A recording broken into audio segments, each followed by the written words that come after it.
नमस्कार दोस्तों, एक बार फिर से स्वागत है आपका हरीश एकेडमी में।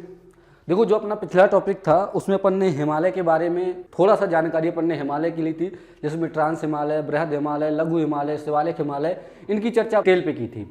अब उसी के बाद आगे चलते हैं और आगे का अपना टॉपिक देखते हैं। तो चलिए, आज अपन चर्चा करेंगे कुछ बेसिक चीज़ों की जो हिमालय से ही संबंधित है और जो पेपरों में आने की संभावना उनकी अधिकतर रहती है। ठीक है, तो उनमें से बेसिक चीज़ों में क्या, देखो कुछ आपको यहाँ पर बना हुआ है इस तरीके से, कुछ यहाँ पर दिख रहा होगा और इन्हीं चीज़ों पर अपन एक एक चीज़ समझेंगे कि आखिर ये है क्या। देखो, मैंने इसको बनाया कैसे, ये है अपना हिमालय, पूरा हिमालय का क्षेत्र, जितने ट्रांस, मध्य और ये सब पूरे हिमालय ये है। मान लो कि ये यहाँ पर हिमालय का पूरा क्षेत्र है, ठीक है। इसके नीचे फिर ये है, ठीक है, फिर इसके नीचे ये क्षेत्र है और इसके नीचे ये क्षेत्र है। अब देखो, ये है क्या, ये है हिमालय, ठीक है। इसके नीचे ये जो कंकड़ पत्थर जैसे बने हैं, इस क्षेत्र का नाम है भाबर क्षेत्र। मैं बताऊंगा ये है क्या, इसको भाबर बोलते हैं। उसके जस्ट नीचे आओगे तो ये इस तरीके से बिल्कुल क्षेत्र मिलेगा, मतलब तराई क्षेत्र, जो नदियों के किनारे का क्षेत्र नहीं रहता, मिट्टी और जलोढ़ मिट्टी टाइप का, ये तराई क्षेत्र है। उसके बाद आप लोगों ने इंडियन ज्योग्राफी में, वर्ल्ड में भी ये दो नाम सुने होंगे, एक नाम है बांगर और एक नाम है खादर। तो बांगर क्षेत्र और खादर क्षेत्र, ये इनका अपन बहुत अच्छे तरीके से और अच्छे बिल्कुल एक एक टॉपिक अपन अच्छे से समझने वाले हैं। आखिर ये क्षेत्र होता क्या है, और लगभग 90% लोग इस चीज़ को समझना चाहते हैं कि ये आखिर भाबर क्या होता है, खादर, ये बांगर क्या होता है, खादर क्या होता है। ये नाम बार बार पेपरों में आते हैं और कन्फ्यूजन हो जाता है, गलत हो जाते हैं। ठीक है, अंत तक वीडियो देखिए, आपको ये कभी ना गलत, मतलब एक भी कन्फ्यूजन नहीं रह जाएगा। चलिए देखो, सबसे पहले जैसे ये हिमालय है, ये भाबर है, ये तराई है, ये बांगर है और ये खादर है, इस तरीके से। देखो, हिमालय की उत्पत्ति मैंने पिछले वीडियो में बताई थी कि हिमालय की उत्पत्ति कैसे हुई थी। ठीक है, तो हिमालय की उत्पत्ति आपको पता है कि एक कैथे सागर था और ये प्लेट विवर्तन की सिद्धांत जो मैंने समझाया था, उसके तहत ये प्लेट जो इंडियन प्लेट है, इंडो पैसिफिक प्लेट है, वो आगे बढ़ी और वो जो टेथिस सागर वो मलबे में तब्दील हो गया और हिमालय का निर्माण हुआ। उसका जो मलबा ऐसे बहा तो यहाँ पत्थर वत्थर हो गए और यहाँ पर पूरा तराई क्षेत्र हो गया और ये बांगर क्षेत्र हो गया। ठीक है, इस तरीके से मैंने आपको उसमें समझाया था। अब आप इसकी डिटेल देखिए। देखो, हिमालय के जैसे ये हिमालयी क्षेत्र है, मतलब जम्मू कश्मीर, हिमाचल प्रदेश के क्षेत्र है, और ये यहाँ से जैसे नीचे आओगे आप, कहाँ, यूपी टच करने के पहले थोड़ा सा, हिमालय के थोड़ा सा नीचे, हिमाचल प्रदेश के, हरियाणा के थोड़ा सा क्षेत्र पर और पंजाब के क्षेत्र में और यूपी, इस क्षेत्र में थोड़ा सा जैसे यहाँ आओगे तो आपको उस क्षेत्र में क्या मिलेगा, ये भाबर का क्षेत्र, पहले हिमालय के जस्ट नीचे भाबर क्षेत्र मिलेगा। देखो, भाबर क्षेत्र है क्या कि जो हिमालय जब निर्माण हुआ तो उसके जो कंकड़ पत्थर बह करके आए तो वो जस्ट उसके नीचे, मतलब हिमालय की तलहटी में आकर के बस गए, यानी कि वहां पर रुक गए। ठीक है, तो आपने देखा होगा हिमालय एक पहाड़ी, जैसे हिमाचल प्रदेश का क्षेत्र है तो पत्थर के क्षेत्र हैं। ठीक है, तो यहाँ पर ये कौन सा क्षेत्र हो गया, भाबर क्षेत्र हो गया।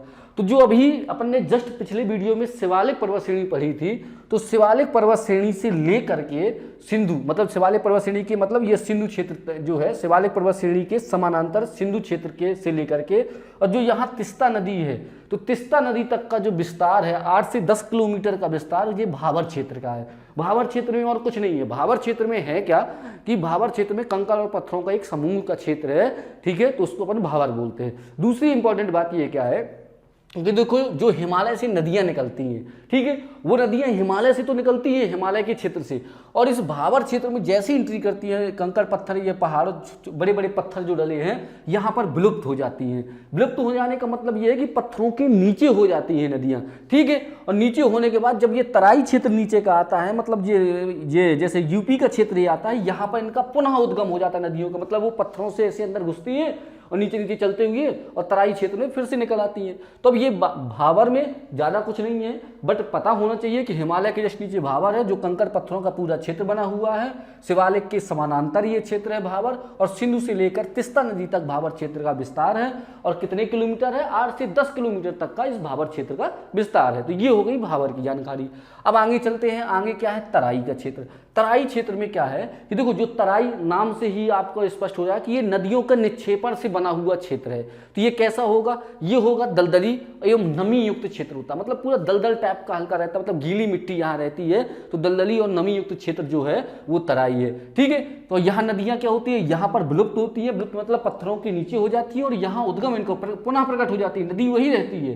तो यहाँ नदियाँ जो है तो भूपटल पर पुनः प्रकट हो जाती हैं। तो ठीक है, तो ये क्षेत्र क्या हो गया, तराई क्षेत्र हो गया। तो ये अब देखो इसके बाद क्या है कि ये जो क्षेत्र है जो जैव विविधता का है, वो जैव विविधता के लिए सबसे ज़्यादा इंपॉर्टेंट क्षेत्र है। देखो जैव विविधता सब लोग जानते हो कि जहाँ पर पशु पक्षियों के लिए घर बनाने का या उनके रहने के लिए उपयुक्त स्थान यानी कि उपयुक्त वातावरण हो, तो ऐसा क्षेत्र जो है कौन सा है, ये तराई क्षेत्र है। ठीक है, अच्छा जो यूपी का दुधवा राष्ट्रीय उद्यान है, ठीक है, एक चंद्रप्रभा है एक दुधवा है, ठीक है, तो जो दुधवा राष्ट्रीय उद्यान है यूपी का, वो तराई क्षेत्र में ही आता है जो भाबर के आगे स्थित है। ठीक है, अच्छा अब मैंने पहले ही बताया कि ये कैसा क्षेत्र है, दलदली क्षेत्र। तो आप सब लोग लगभग जानकर दलदली क्षेत्र जो हल्का मतलब नमी युक्त जो मिट्टी जहाँ रहती है, वो कौन सी फसल के लिए अधिक मात्रा में उपजाऊ होती है, तो उसके लिए फसल कौन सी, जो धान की उत्पत्ति है, धान का जो उत्पादन है वो सबसे अधिक मात्रा में कहाँ होता है, इस तराई क्षेत्र में होता है। मतलब यूपी में धान का ठीक ठाक उत्पादन और गन्ना का उत्पादन होगा। ठीक है, तो ये हो गया। अब तराई क्षेत्र की चौड़ाई कितनी है, मतलब यहाँ से यहाँ तक चौड़ाई कितनी है, तो 10 से 20 किलोमीटर तक इसका क्षेत्र जो है तो क्या है,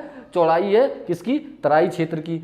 ठीक है, तो ये हो गया तराई क्षेत्र। तो भाबर क्षेत्र में क्या है, कंकड़ पत्थरों का समूह है। तराई क्षेत्र कैसा है, दलदली एवं नमीयुक्त क्षेत्र है। अब इसके आगे चलते हैं, सबसे ज्यादा इंपॉर्टेंट क्षेत्र है बांगर और खादर। देखो इसको मैंने बनाया कैसे है, ये यहाँ बांगर है और यहाँ बांगर है और ये बीच के क्षेत्र में खादर है। तो ये नदियों का नदी द्रोणी है, मतलब नदियों के क्षेत्र पर ये बांगर और खादर क्षेत्र होते हैं। चलिए एक एक करके समझते हैं। सबसे पहले बांगर समझेंगे।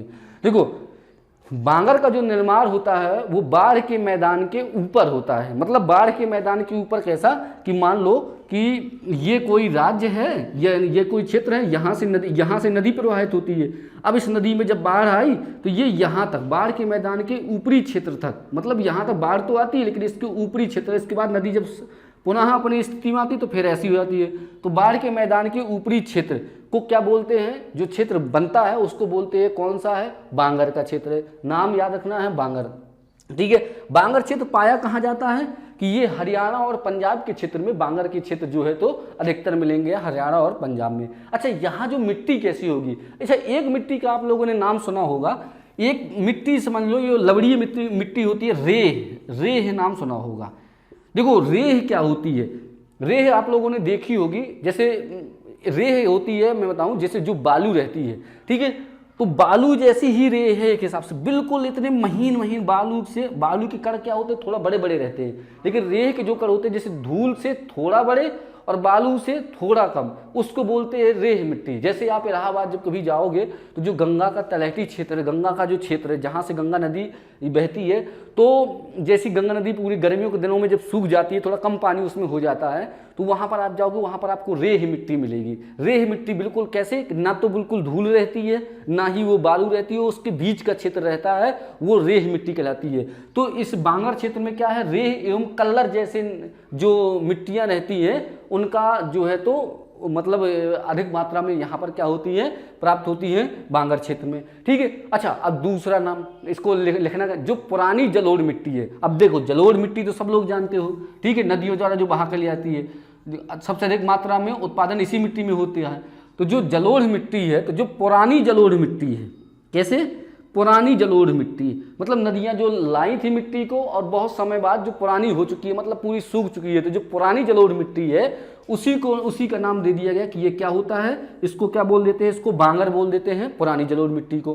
ठीक है, अब खादर की बात करते हैं, फिर इनकी तुलना करेंगे बांगर और खादर की दोनों की। चलिए कुछ खादर की बात कर लेते हैं। देखो जो खादर मिट्टी होती है, देखो बांगर को जो मैंने ऐसे बना देता हूँ, ये और ये यहाँ से नदी हो गई, ठीक है, और एक नदी यहाँ कर लेते हैं अपन और इसको यहाँ एक बना लेते हैं, ऐसे तुलना करेंगे बांगर खादर की तो समझ में आ जाएगा। इसको लिख लेता हूँ बांगर और ये शब्द यहाँ हो जाएगा खादर शब्द हो जाएगा। अब एक एक करके इनको समझते जाते हैं। ठीक है, बांगर का मैंने क्या बताया कि बाढ़ के मैदान के ऊपर जो हिस्सा बचा रहता है उसको बोलते हैं बांगर। ठीक है, बांगर मिट्टी होती कहाँ है, ये यूपी हरियाणा और पंजाब के क्षेत्र में पाई जाती है। ठीक है, यहाँ पर मिट्टी रहती कैसी है, रेह या कल्लर जैसे नामों से इसको संबोधित किया जाता है, तो बांगर होगी। अब कुछ खादर की बात करते हैं। देखो खादर में क्या है, इसका विस्तार नदियों के निकट होता है, मतलब जैसे ये नदी है, नदी के बिल्कुल पास में बाढ़ आएगी तो यहाँ पानी आ जाएगा, मतलब यहाँ से मिट्टी यहाँ खादर के तक पहुँच जाएगी। तो खादर क्या होती है, ये नदियों के ऊपरी क्षेत्र में बांगर, और खादर नदियों के बिल्कुल पास में क्या रहता है, खादर रहता है। ठीक है, जलोढ़ मलबे का जमाव रहता है। सीधी सीधी बात है, जलोढ़ मलबे का जमाव कैसे रहेगा कि बिल्कुल जब पास में है तो जो मिट्टी बहा करके नदी लाएगी तो वो यही इसी क्षेत्र में जम जाएगी, तो उसका अपन खादर नाम ले लेंगे। तो जो खादर क्षेत्र होता है उसमें क्या रहता है, जलोढ़ मलबे का क्या जमाव रहता है। अच्छा, बांगर में मैंने क्या बताया था आपको, रेह, क्या रेह, रेह मैंने बताई कि ना तो बालू और ना ही बिल्कुल मतलब वो धूल, उसके बीच की जो कण होते हैं उसको रेह बोलते हैं। खादर में क्या होता है, रेत मिलती है। क्या मिलती है, रेत, रेत सीधा रेत, ना कि रेह। ठीक है, तो रेत हो गई। ठीक है, और कॉप, चीका, ये नाम सुनेंगे, सब मिट्टियों के प्रकार हैं, मतलब मिट्टी के तरीके हैं, किस निर्माण वाली किस तरीके की मिट्टी होती है, तो ये सब खादर में मिलती है क्योंकि नदियों के एकदम नज़दीक रहते हैं। ठीक है, जो खादर रहती है वो नदियों के किनारे की जलोढ़ मिट्टी रहती है, तो सिंपल सी बात है, उपजाऊ कैसे होगी, ये अधिक मात्रा में उपजाऊ होगी। बांगर की तुलना में खादर जो है कैसी रहेगी, अधिक उपजाऊ रहेगी। अच्छा, अब बांगर का विस्तार कहाँ में था, यूपी, हरियाणा, पंजाब, तो सिंपल सी बात है यार, ये खादर का निर्माण भी लगभग वहीं होगा, लेकिन अलग अलग क्षेत्र, तो यूपी, बिहार और बंगाल के क्षेत्र में कहाँ खादर मिट्टी पाई जाती है। ठीक है, अच्छा, अब एक चीज और याद रखना, एक खादर से क्वेश्चन आया था कि पंजाब और हरियाणा, क्या क्वेश्चन आया था कि जो पंजाब है, पर्टिकुलर पंजाब क्षेत्र में खादर को किस नाम से जाना जाता है। पहली बात तो देखो, खादर मिट्टी ही नहीं पता, अब पता हो गई, लेकिन अब इसके और डीपली समझ लो कि खादर मिट्टी का क्वेश्चन एक ये आया था कि पंजाब क्षेत्र में खादर मिट्टी को किस नाम से जाना जाता है। तो इसको एक नाम से जाना जाता है खादर को, जिसका नाम है बेटा, बेट नाम से। ठीक है, बेट भूमि के नाम से जाना जाता है खादर भूमि को। कहाँ पर, बेट नाम से, पंजाब में इसको बेट नाम से जाना जाता है। ठीक है, तो खादर की ये बात हुई। अब चलिए इनकी थोड़ा सा तुलना और करते हैं। थोड़ा और तुलना करने में क्या है कि देखो, अब यहाँ पर क्या है कि जो बांगर का मैंने बताया है आपको कि जो बांगर है ये पुरानी जलोढ़ मिट्टी है। तो पहली बात क्या हो गई इसकी, क्या है, ये पुरानी जलोढ़ मिट्टी है बांगर। खादर फिर कैसी होगी, नवीन जलोढ़ मिट्टी जो रहती है वो खादर। आपको पता है कि नदियों के किनारे तो नवीन, नदियों से थोड़ा सा दूर तो कैसा हो गया, पुरानी हो गया। तो अब सबसे अधिक मात्रा में उपजाऊ कौन होगी, अधिक उपजाऊ होती है खादर जो होती है वो अधिक उपजाऊ होती है, और बांगर कैसी, खादर की अपेक्षा कम उपजाऊ होती है। ठीक है, अब इसमें क्या होता है कि जो खादर होगी तो इसमें जल भराव की समस्या अधिकतर रहेगी, क्योंकि नदियों के किनारे तो जल भराव की समस्या आएगी, और इसमें क्या है, ज़्यादा जल भराव की समस्या बांगर में रहती नहीं है। खादर में क्या रहता है कि कम भूजल स्तर रहता है, जो इसका भूजल स्तर है, मतलब यदि जमीन के स्तर, भूजल स्तर की बात करें तो कम रहता है, और इसमें क्या रहता है, गहरा भूजल स्तर। इसका कारण भी कैसा है, नदियों के किनारे है, ठीक है, पानी आया वापस चला गया, और ये क्या है, ये थोड़ा सा दूर, तो इसमें पानी क्या है, भर के रह जाता है, तो इसमें क्या है, नीचे जो जमीन में भूजल स्तर है इसका अधिक मात्रा में हो जाता है बांगर क्षेत्र का। तो ये हो गई बांगर और खादर। तो ये चीज़ आपको समझ में आ गई, क्या है, सिंपल सा है, हिमालय क्षेत्र, उसके नीचे भाबर क्षेत्र, भाबर का बता दिया, कंकड़ पत्थरों से निर्मित क्षेत्र भागर, ये भाबर क्षेत्र हो गया, भाबर हो गया। तराई, तराई की बात हो गई, तराई में क्या है, दलदली एवं नमी युक्त मिट्टी, यहाँ नदियाँ क्या होती हैं, पुनः प्रकट हो जाती हैं, जैव विविधता युक्त क्षेत्र होता है, दुधवा राष्ट्रीय उद्यान है, और धान की उत्पादन क्षेत्र अधिक मात्रा में है। बांगर और खादर का क्या है, तो बांगर का बता दिया आपको कि बांगर क्षेत्र में क्या है, ठीक है, और खादर क्षेत्र में क्या है, तो ये आपको यहाँ तक जानकारी हो गई। अब चलिए मिलते हैं अपन अगले टॉपिक में। अगला टॉपिक इसके आगे ही, हिमालय से अपन चल रहे हैं, धीरे धीरे अपन इसमें और आगे बढ़ेंगे। ठीक है, यदि कहीं पर आपको डाउट है तो आप कमेंट करिए, और यदि आपको समझ में आ रही है चीज़ें तो भी आप कमेंट करके बताइए। धन्यवाद, मिलते हैं अपन अगले वीडियो में।